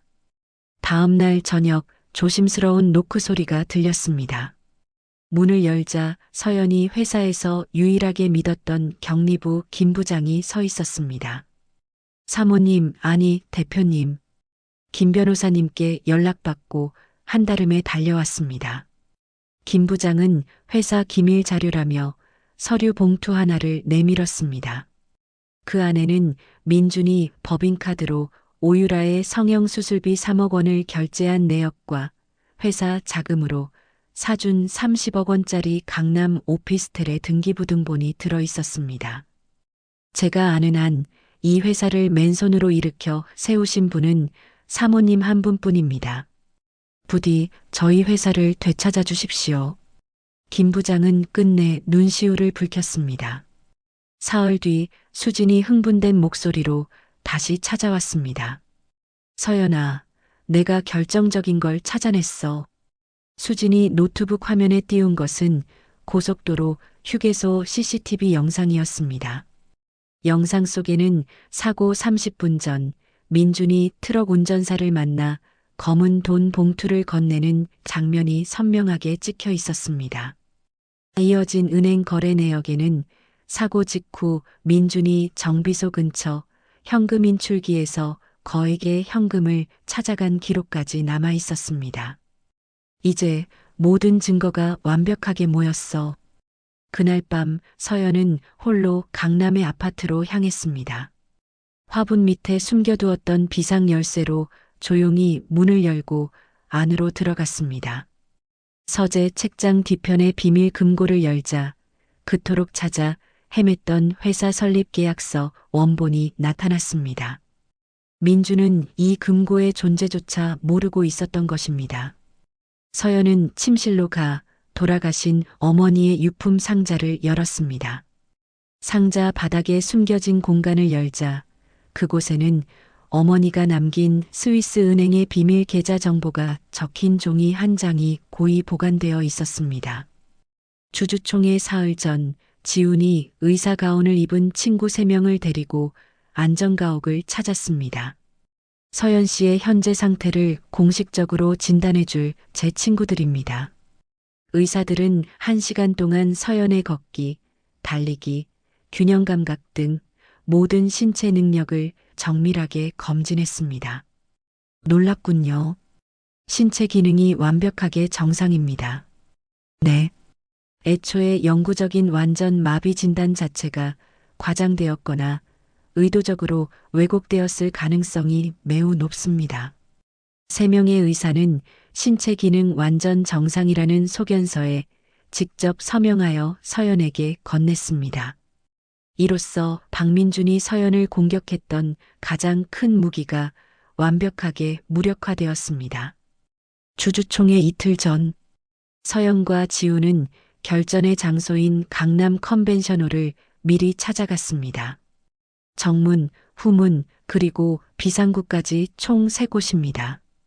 각 출구마다 우리 사람들을 배치해서 박민준과 오유라가 절대 도망치지 못하게 막아야 해요. 김 변호사가 섭외한 경호원 5명, 진실을 세상에 알린 기자 3명, 그리고 현장을 덮칠 검찰 수사관 10명까지 모든 준비는 완벽했습니다. 주주총회 전날 밤이었습니다. 서연은 거울 앞에 놓인 휠체어에 앉았다가 천천히 일어서는 연습을 수십 번 반복했습니다. 한 걸음 한 걸음 당당하고 우아하게 걷는 걸음걸이까지 점검했습니다. 마지막으로 20년 전 회사를 처음 세웠던 그날 입었던 붉은색 정장을 꺼내 입었습니다. 그것은 서연에게 갑옷과도 같았습니다. 그래, 드디어 내일이구나. 거울 속 불꽃처럼 타오르는 눈을 한 자신이 그를 향해 속삭이고 있었습니다. 기다려, 박민준. 지옥이 어떤 곳인지 내가 내일 똑똑히 보여줄 테니까. 주주총회 하루 전날이었습니다. 서연은 허름한 상가에 위치한 블랙박스 복구 전문 업체를 찾았습니다. 복원 완료됐습니다. 사모님. 기술자가 모니터를 켜자 사고 당시의 끔찍한 영상이 눈앞에 펼쳐졌습니다. 영상은 고속도로에 진입하기 전부터 시작되었습니다. 서연의 차 뒤로 마치 하이에나처럼 달라붙어 따라오는 검은색 트럭. 보이시죠? 이때부터 저 트럭이 명백한 의도를 가지고 따라붙기 시작합니다. 곧이어 첫 번째 충돌 시도가 이어졌습니다. 트럭이 옆 차선에서 무섭게 돌진해 들어왔지만 서연이 가까스로 핸들을 꺾어 피했습니다. 두 번째, 세 번째 시도는 더욱 집요하고 악랄했습니다. 마지막 순간 트럭이 서연의 차 옆면을 그대로 밀어붙였고 차는 종이장처럼 구겨지며 가드레일을 들이받았습니다. 이건 단순 사고가 아닙니다. 명백한 살인 의도를 가진 범죄입니다. 기술자의 단호한 말에 서연은 USB를 건네며 말했습니다. 이 영상 원본 그대로 담아주세요. 그날 오후 김수진 변호사가 안전가옥으로 찾아왔습니다. 서연아, 박민준이 빼돌린 돈의 흐름을 완벽하게 파악했어. 수진이 펼친 노트북 화면에는 민준이 마카오와 라스베이거스 카지노에서 50억 원이 넘는 돈을 탕진한 입출금 기록이 떠 있었습니다. 나머지 돈은 전부 오유라 명의의 부동산과 해외 비밀 계좌로 흘러들어갔어. 케이만 제도에 15억, 싱가포르에 15억. 아주 치밀하게도 숨겨놨더라고. 수지는 국립과학수사연구원에서 발급한 공식 감정서도 내밀었습니다. 네가 먹을 뻔했던 그 영양제, 근육을 영구적으로 마비시키는 독성 성분이 치사량의 50배가 들어있었대. 이것만으로도 살인미수 혐의는 빼도 박도 못해. 저녁 무렵 낯선 번호로 전화가 걸려왔습니다. 김서연 씨, 나 최 회장이요. 회사의 2대 주주이자 재계의 원로인 최 회장이었습니다. 회장님, 어떻게 제 번호를? 박민준 그놈 때문에 회사가 거덜나게 생겼소. 선량한 주주들이 피눈물을 흘리고 있단 말이오. 내가 확인한 바로는 주요 주주들의 40%가 이미 김서연 씨를 지지하기로 마음을 굳혔소. 내일 총회에서 내가 앞장서서 나머지 주주들도 설득할 테니 아무 걱정 말고 당당하게 나타나시오. 최 회장의 말에 서연은 뜨거운 눈물을 흘렸습니다. 밤 9시, 이번에는 정미숙에게서 전화가 왔습니다. 서연 씨, 큰일 날 뻔했어요. 박 사장이 어제 병원에 찾아와서 새로운 과장님한테 서연 씨 사망진단서를 미리 발급해 줄 수 있냐고 물었대요. 미리 죽음을 기정사실화하려 했던 민준의 악랄함에 서연은 이를 악물었습니다. 밤 10시, 서연은 그동안 모은 모든 증거들을 30개의 USB에 복사하기 시작했습니다. 블랙박스 영상, 횡령 증거, 독극물 감정서, 그리고 15년간 이어진 민준의 모든 범죄를 시간 순서대로 정리한 50페이지 분량의 보고서까지. 이것은 내일 주주들에게 배포될 진실의 무기였습니다. 밤 11시 문을 두드리는 소리가 났습니다. 문을 열자 최 판사의 제자인 서울중앙지검 김민수 부장검사가 서 있었습니다. 스승님께 모든 말씀을 전해 들었습니다. 이건 박민준 씨와 오유라 씨에 대한 긴급 체포 영장입니다. 내일 총회장 모든 출입구에 저희 수사관들을 2명씩 배치해 그들이 절대 빠져나가지 못하도록 만들겠습니다. 자정이 지나 지훈과의 마지막 점검이 이어졌습니다. 사복 차림의 경호원 5명, 그리고 진실을 알릴 3곳의 언론사 기자들까지 모두 입장을 허가받았습니다.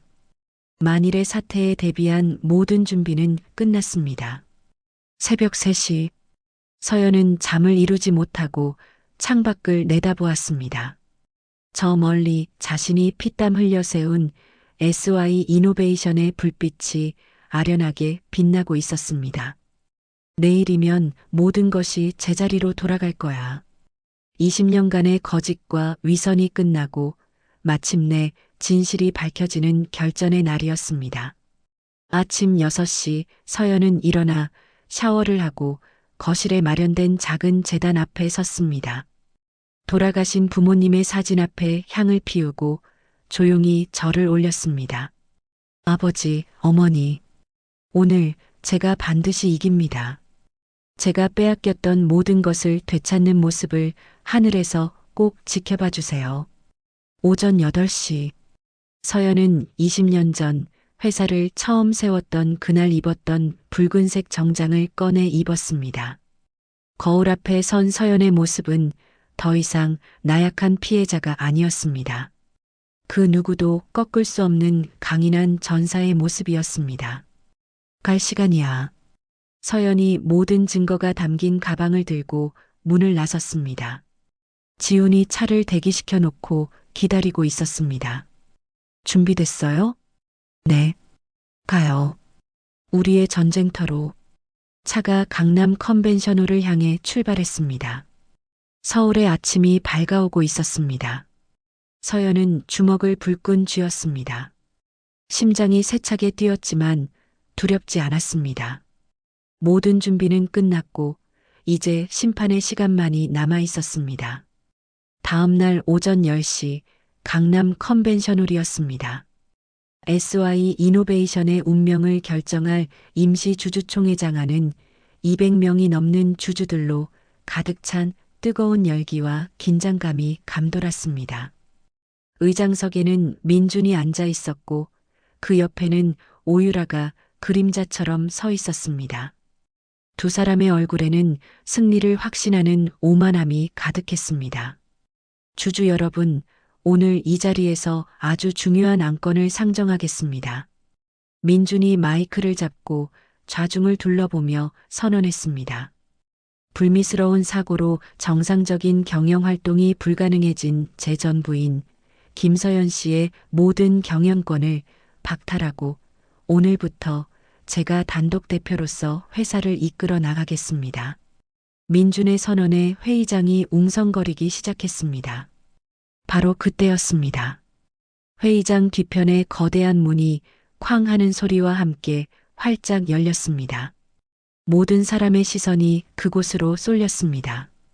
지훈이 미는 휠체어 하나가 천천히 안으로 들어오고 있었습니다. 휠체어에 앉은 여자는 깊은 검은색 선글라스에 모든 것을 불태워버릴 듯한 강렬한 붉은색 정장을 입고 있었습니다.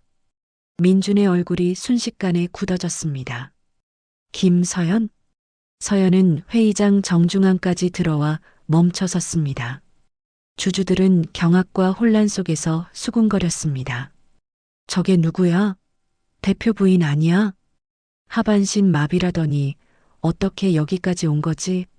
민주는 애써 비웃음을 지으며 마이크에 대고 외쳤습니다. 여보, 지금 정신이 온전치 않은 사람이 여길 어디라고 함부로 들어와. 당장 끌어내지 않고 뭐해? 서연은 천천히 선글라스를 벗었습니다.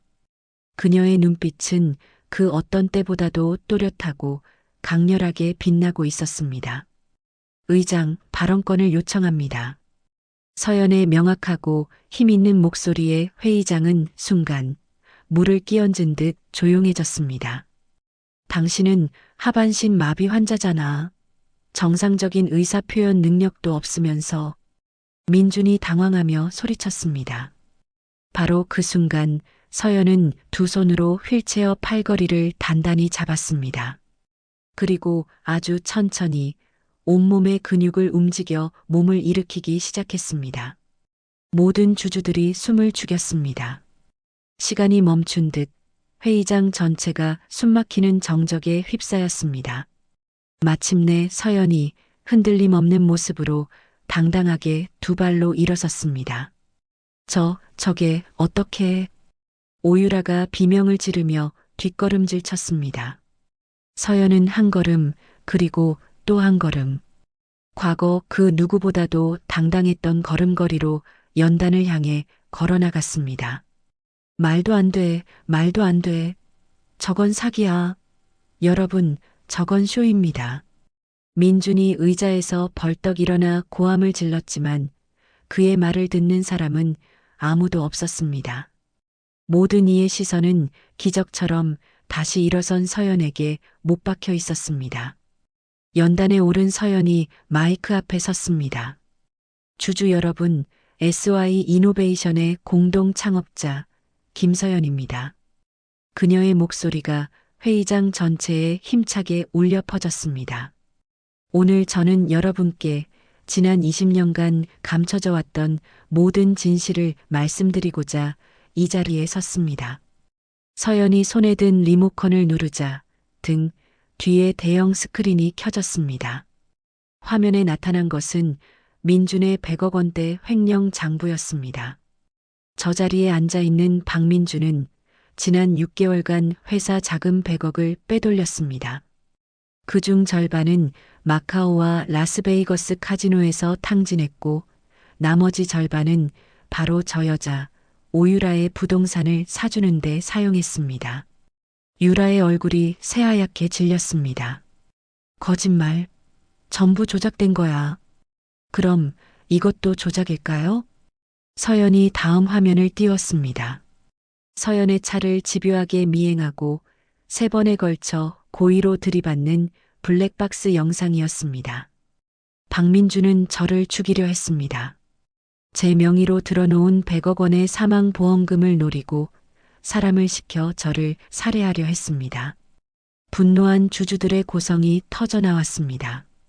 서연은 마지막 증거를 꺼내 들었습니다.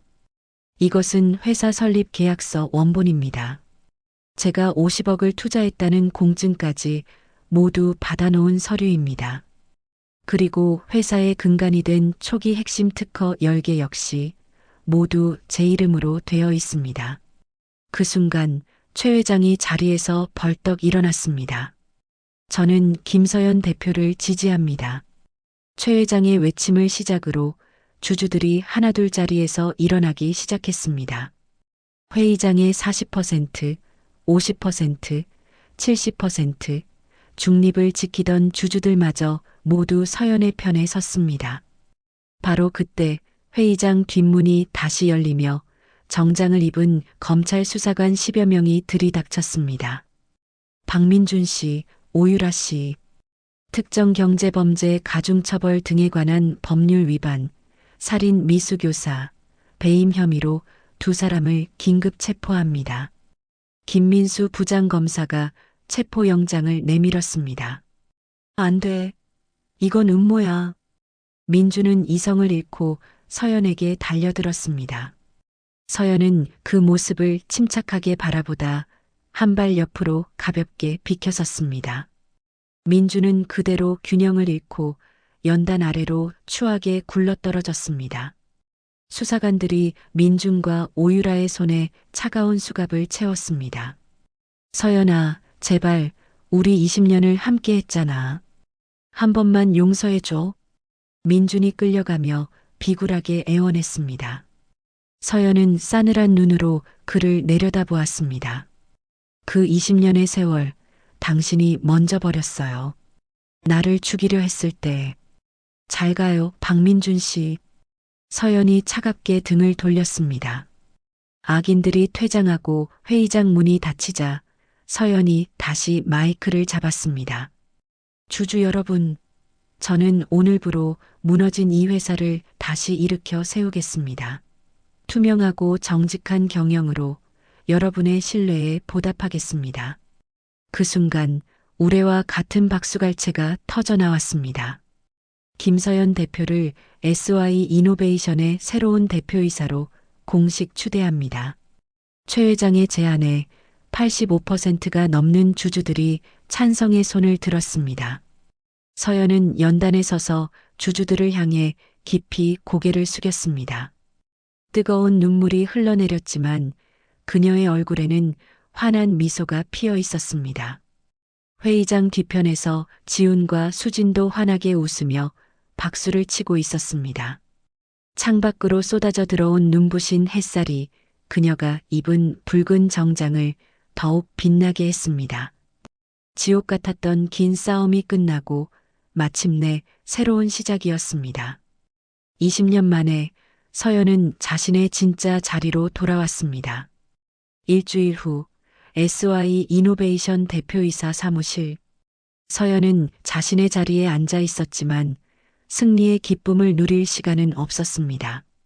책상 위에는 해결해야 할 문제들이 서류 더미가 되어 산처럼 쌓여 있었습니다.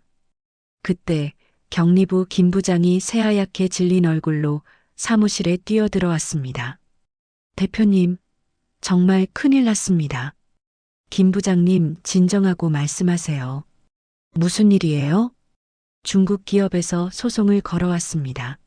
박민준 전 대표가 맺었던 불법 기술 이전 계약을 문제 삼아 손해배상금으로 300억을 청구했습니다. 서연이 서류를 받아드는 순간 이번에는 IT 팀장이 땀을 뻘뻘 흘리며 달려왔습니다. 대표님, 전산 시스템 전체가 마비됐습니다. 랜섬웨어 공격입니다. 뭐라고요? 복구는 가능한가요?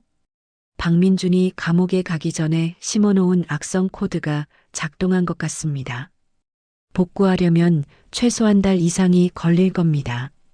악재는 쉴 틈 없이 터져나왔습니다. 오후에는 인사팀장이 침통한 얼굴로 들어왔습니다. 대표님, 우리 회사 핵심 인력인 개발팀 직원 30명이 오늘부로 전부 사표를 제출했습니다. 경쟁사에서 2배의 연봉을 제시하며 전부 빼간 것 같습니다. 사흘 뒤에는 수년간 함께 해온 거래처들이 줄지어 계약 해지를 통보했습니다. 죄송합니다, 대표님. 박민준 전 대표의 사건으로 회사 이미지가 너무 나빠져서 저희도 어쩔 수가 없습니다. 일주일 뒤에는 국세청에서 특별 세무조사팀이 들이닥쳤습니다. 박민준 씨 시절의 거액 탈세 혐의로 특별 세무조사를 시작하겠습니다. 예상되는 추징금은 약 500억 원이며 지금 이 시간부로 회사의 모든 계좌를 압류합니다. 500억이라고요? 서연은 의자에 주저앉고 말았습니다. 계좌가 모두 동결되면서 당장 이번 달 직원들의 급여조차 줄 수 없는 최악의 상황에 처했습니다. 엎친 데 덮친 격으로 그날 저녁 뉴스의 구치소에 수감된 오유라의 인터뷰가 나왔습니다. 김서연 씨는 처음부터 걸을 수 있었어요. 그 여자는 모든 사람을 상대로 완벽한 사기극을 벌인 거예요. 오유라는 카메라 앞에서 눈물을 뚝뚝 흘리며 서연을 파렴치한 사기꾼으로 몰아갔습니다. 그 방송이 나가자마자 서연의 휴대폰은 주주들의 항해 전화로 불이 나기 시작했습니다. 대표님, 우리를 속인 겁니까? 이게 다 사실이에요? 다음 날 회사 본사 앞은 수백 명의 직원들로 가득 찼습니다. 밀린 월급 당장 지급하라. 우리의 생존권을 보장하라. 직원들은 플래카드를 들고 자신들의 대표인 서연을 향해 분노를 쏟아냈습니다. 서연은 대표실 창문 너머로 그 모습을 망연자실하게 바라보았습니다. 그날 밤 회사에서 홀로 밤을 새우던 서연은 갑자기 극심한 현기증을 느끼며 바닥에 쓰러졌습니다. 서연 씨, 정신 차려요. 지훈의 다급한 목소리를 마지막으로 서연은 정신을 잃었습니다. 응급실에서 눈을 뜬 서연에게 의사가 경고했습니다. 극심한 과로와 스트레스가 원인입니다. 이러다간 일시적으로 다리에 다시 마비 증상이 올 수도 있습니다. 서연은 병실 천장을 바라보며 소리 없이 눈물을 흘렸습니다. 다음 날 오후 낯선 남자가 병실을 찾아왔습니다. 저는 국내 최대 M&A 기업의 전문가입니다. 서연 씨의 회사를 100억에 인수하겠습니다. 100억이요? 우리 회사 현재 가치가 1000억 원이 넘습니다. 지금 팔지 않으면 서연 씨는 단 한 푼도 건지지 못하고 모든 것을 잃게 될 겁니다. 내일까지 답을 주시죠. 남자는 냉정하게 말하고 병실을 나갔습니다. 그날 저녁 김수진이 찾아와 마지막 희망마저 꺾어버렸습니다. 서연아, 방금 긴급 이사회가 열렸어. 이사들 모두 만장일치로 회사 매각을 권고했어. 더 이상 버티는 건 무의미하다고. 수진이 서연의 손을 잡고 눈물을 흘렸습니다. 서연은 창밖의 화려한 강남 야경을 바라보았습니다. 분명 괴물 같은 박민준을 쓰러뜨렸는데 정작 자신이 지키려 했던 회사는 속절없이 무너져 내리고 있었습니다. 내가 대체 뭘 잘못한 걸까? 깊은 밤 병실에 홀로 남은 서연은 지독한 절망감에 휩싸였습니다. 결국 이렇게 모든 게 끝나는 건가? 서연은 눈을 감았고 뜨거운 눈물이 베개를 흥건히 적셨습니다. 다음 날 새벽 4시 칠흑 같은 어둠이 내려앉은 병실이었습니다. 서연은 미련 없이 침대에서 일어나 앉았습니다. 그때 지훈이 조용히 문을 두드렸습니다. 준비되셨습니까? 지훈이 미리 준비해온 옷을 건넸습니다. 네. 갑시다. 우리의 회사로. 서연은 병원복을 벗어 던졌습니다. 병원 앞에는 김 부장이 차를 대기시켜 놓고 있었습니다. 세 사람은 어둠을 뚫고 잠든 도시의 심장부로 향했습니다. 새벽의 회사 건물은 거대한 유령처럼 고요했습니다. 로비 경비원은 의자에 기댄 채 깊은 잠에 빠져 있었습니다. 이쪽입니다. 뒷문으로 가시죠. 김 부장이 앞장서서 세 사람은 어둠 속으로 스며들었습니다. 비상 엘리베이터를 타고 도착한 곳은 12층 버려진 창고 구석의 천장이었습니다. 바로 여기에요. 10년 전 제가 만약을 대비해 만들어둔 공간이죠. 서연이 천장 패널 하나를 열자 그 안으로 숨겨진 작은 서버실이 모습을 드러냈습니다. 박민주는 꿈에도 몰랐던 회사의 모든 데이터가 고스란히 저장된 비밀 백업 시스템이었습니다. 서연이 서버 전원을 켜자 희미한 불빛과 함께 희망이 켜졌습니다. 복구를 시작하겠습니다. 지훈의 손가락이 키보드 위에서 춤을 추기 시작했습니다. 피 말리는 2시간이 흘렀습니다. 98%, 99% 복구 완료됐습니다. 지훈의 외침에 서연은 그 자리에 주저앉아 기쁨의 눈물을 터뜨렸습니다. 그날 아침 8시 서연은 한 은행의 VVIP 창구에 앉아 있었습니다. 어머니가 남긴 스위스 은행의 계좌 정보를 직원에게 조용히 건넸습니다. 30분 후 직원이 떨리는 목소리로 화면을 보여주었습니다. 사모님, 계좌 잔액이 200억 원입니다. 어머니가 마지막까지 딸을 위해 남겨둔 기적이었습니다. 지금 당장 이 돈 전부를 SY 이노베이션 법인 계좌로 이체해 주세요. 오후 2시 김 부장이 통장을 들고 대표실로 뛰어들어왔습니다. 대표님, 정말 돈이 들어왔습니다. 지금 즉시 3개월치 밀린 직원 급여를 모두 지급하세요. 단 1원도 빠짐없이. 그리고 거래처 대금도 전부 입금하고요. 저녁 6시 서연은 전 직원을 대상으로 긴급 화상 회의를 소집했습니다. 500명이 넘는 직원들이 불안한 얼굴로 화면에 접속했습니다. 여러분, SY 이노베이션의 김서연입니다. 오늘 저는 박민준 시대의 모든 비리를 여러분 앞에 투명하게 공개하겠습니다. 서연은 횡령과 배임, 탈세의 증거들을 하나씩 화면에 띄웠습니다. 하지만 이제는 모든 것이 달라질 겁니다. 저와 함께 이 회사를 다시 일으켜 세우는 모든 직원에게 파격적인 스톡 옵션을 약속합니다.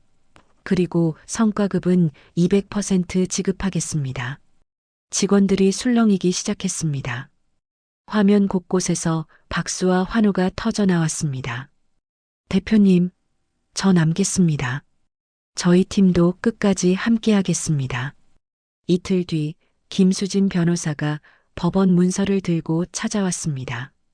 서연아, 박민준이 K만 제도에 숨겨뒀던 비자금 300억 국제사법공조를 통해 전부 동결시켰어. 6개월 안에 우리 회사로 환수될 거야. 일주일 후 서연은 수많은 카메라 플래시 앞에서 직접 디자인한 신사옥 SY 타워의 조감도를 공개했습니다. 국민연금과 산업은행에서 각각 300억 원의 투자를 유치했다는 소식도 함께 전해졌습니다. 한 달 뒤 법정. 중국 기업과의 300억짜리 손해배상 소송에서 서연은 박민준의 배임 행위를 입증해 계약을 원천 무효로 만들었습니다. 오히려 서연 측은 그들이 핵심 기술을 도용한 증거를 제시하며 역으로 500억 원의 배상 판결을 받아냈습니다. 며칠 뒤에는 국세청으로부터 500억 원의 추징금이 모두 취소되었으며 오히려 100억 원의 환급금이 발생했다는 통보까지 받았습니다. 2달 후 젊은 개발팀이 무대에 올라 AI 헬스케어 기기와 친환경 스마트홈 시스템 등 혁신적인 신제품 3종을 발표했습니다. 이 제품들은 사전 주문만으로 2천억 원이라는 경이로운 매출을 기록했습니다. 그 소식에 실리콘밸리의 한인 벤처 투자자들이 직접 회사를 찾아와 천억 원의 투자를 약속하며 미국 시장 진출의 교두보까지 마련해 주었습니다. 3개월 후 대국민 기자회견장. SY 이노베이션은 모든 위기를 극복하고 오늘부터 투명 경영과 사회 공헌을 최우선 가치로 삼는 기업으로 다시 태어날 것을 약속드립니다. 서연의 선언에 기자들의 박수갈채가 쏟아졌습니다. 그날 오후 연일 하한가를 기록하던 회사의 주가는 거짓말처럼 상한가로 치솟았고 3개월 만에 시가총액 5조 원을 돌파하며 사상 최고치를 경신했습니다. 서연은 대표실 창밖으로 펼쳐진 강남의 야경을 바라보았습니다. 해냈어. 엄마, 아빠, 내가 드디어 해냈어요. 그때 지훈이 샴페인을 들고 들어왔습니다. 정말 축하드립니다, 대표님. 고마워요. 지훈 씨가 없었다면 불가능했을 거예요. 아닙니다. 서연 씨가 단 한순간도 포기하지 않았기 때문입니다. 두 사람의 샴페인 잔이 부딪히며 맑은 소리를 냈습니다. 지옥 같았던 긴 터널을 지나 마침내 눈부신 빛이 쏟아지고 있었습니다. 서연의 얼굴에 진정한 승리자의 미소가 떠올랐습니다. 3년 후 눈부신 봄날이었습니다. 서울 여의도 증권거래소는 뜨거운 열기로 가득했습니다. 대형 전광판에는 SY 이노베이션, 연 매출 2조 원 돌파, 코스피 100대 기업 진입이라는 글자가 선명하게 빛나고 있었습니다. 서연은 수많은 카메라 플래시를 받으며 단상에 올라 힘차게 상장 기념종을 쳤습니다. 땡하는 맑은 종소리와 함께 우레와 같은 박수갈채가 터져 나왔습니다. 한 달 뒤 미국 포브스 본사에서 연락이 왔습니다. 축하드립니다, 대표님. 아시아에서 가장 영향력 있는 여성 CEO 50인 중 3위로 선정되셨습니다.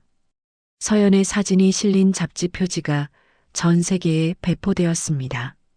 그날 오후 김수진 변호사에게서 전화가 걸려왔습니다. 서연아, 방금 대법원 최종심 판결이 났어. 박민주는 징역 25년. 피해자들에게 1,500억 원을 배상하라는 판결도 나왔어. 아마 평생 교도소에서 노역하며 갚아야 할 거야. 그래. 오유라는 과거에 저질렀던 범죄까지 전부 인정돼서 무기징역이 확정됐고 서연은 조용히 창밖을 바라보았습니다. 이것은 복수가 아니었습니다. 삐뚤어진 것을 바로잡는 당연한 정의의 실현이었습니다. 며칠 뒤 서연이 설립한 재단 사무실에 중년 여성 2명이 찾아왔습니다. 과거 오유라에게 희생되었던 전 남편들의 가족이었습니다. 대표님 덕분에 저희 남편의 억울한 죽음을 풀 수 있었습니다. 정말 감사합니다. 그들은 서연의 손을 잡고 눈물을 흘렸습니다. 5월 서연이 직접 설계한 SY 타워가 완공되었습니다. 건물 최상층, 통유리로 된 아름다운 스카이 채플에서 서연과 지훈의 결혼식이 열렸습니다.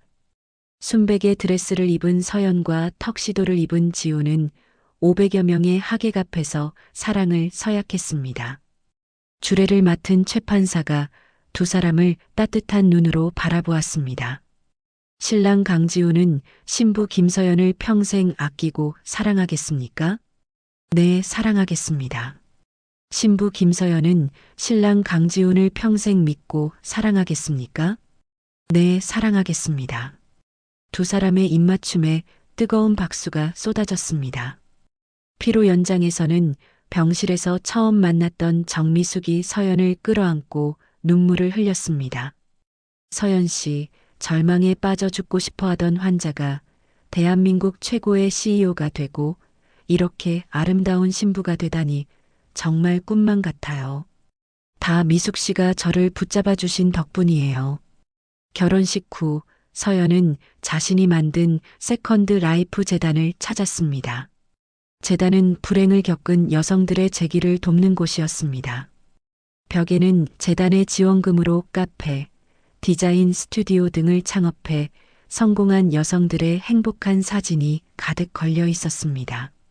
여름에는 넷플릭스에서 서연의 인생을 드라마 시리즈로 만들고 싶다는 제안이 들어왔고, 서연은 자신의 이야기가 누군가에게 희망이 될 수 있다면 좋겠다는 마음으로 수락했습니다. 드라마는 전 세계적인 성공을 거두었습니다. 가을이 되자 서연은 최판사를 위해 최고급 실버타운을 마련해 주었습니다. 아닙니다, 판사님. 판사님께서 저를 구해주셨잖아요. 앞으로도 제 재단의 법률 고문으로, 그리고 인생의 스승으로 오래오래 곁에 계셔주세요. 허허, 물론이지. 그나저나 체스 한 판 둬야지. 두 사람은 따스한 햇살 아래서 즐겁게 체스를 두었습니다. 그리고 5년이라는 시간이 흘렀습니다. SY타워 옥상 정원에서 회사 창립 20주년 기념식이 열렸습니다. 2,000명이 넘는 임직원들 앞에 서연이 남편 지훈과 함께 단상에 올랐습니다. 그녀의 양손은 5살이 된 사랑스러운 쌍둥이 아들, 딸이 꼭 잡고 있었습니다. 20년 전 오늘 이 회사는 작은 사무실에서 시작되었습니다. 수많은 어려움이 있었지만 여기 계신 여러분이 함께 해주셨기에 이겨낼 수 있었습니다. 앞으로도 우리는 함께 성장할 것입니다. 서연이 아이들과 함께 거대한 기념 케이크를 자르자 화려한 불꽃이 밤하늘을 수놓았습니다. 행복한 음악이 울려 퍼지는 가운데 서연은 쌍둥이의 손을 잡고 서울의 야경을 바라보았습니다. 엄마, 저기 무지개 좀 봐. 아들의 손가락 끝에 어둠 속에서도 영롱하게 빛나는 무지개가 떠 있었습니다. 정말 행복해? 지훈이 서연의 어깨를 감싸며 물었습니다. 응, 정말 행복해. 이제야 진정한 성공이 뭔지 알 것 같아.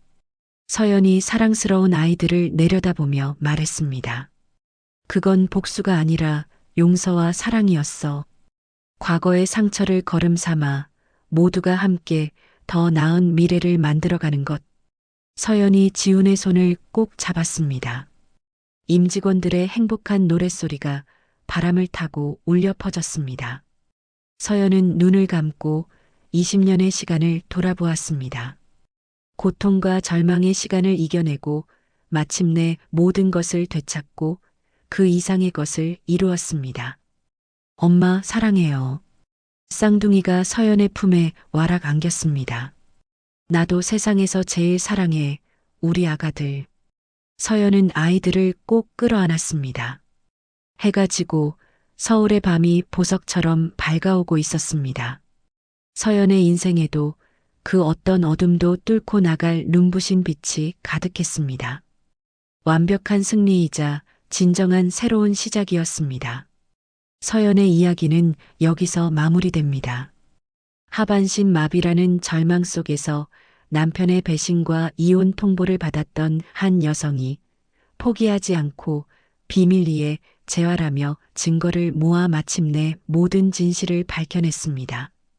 휠체어에서 일어서는 그 순간 서연은 단순히 걷는 능력만 되찾은 것이 아니었습니다. 자신의 인생과 회사, 그리고 존엄을 되찾았습니다. 민중과 유라는 자신들의 죗값을 치르게 되었고 서연은 회사를 재건하며 진정한 리더로 거듭났습니다. 하지만 서연의 진짜 승리는 복수가 아니었습니다. 자신과 같은 고통을 겪는 이들을 돕고 새로운 가족과 함께 행복을 찾은 것이 진정한 성공이었습니다. 때로는 인생이 우리를 바닥으로 떨어뜨리지만 그 바닥에서 다시 일어서는 힘은 우리 안에 있습니다. 서연의 이야기가 누군가에게 작은 희망이 되기를 바랍니다. 이야기를 끝까지 들어주신 분이 계시다면 잘 들었다고 댓글 하나만 남겨주세요. 감사합니다.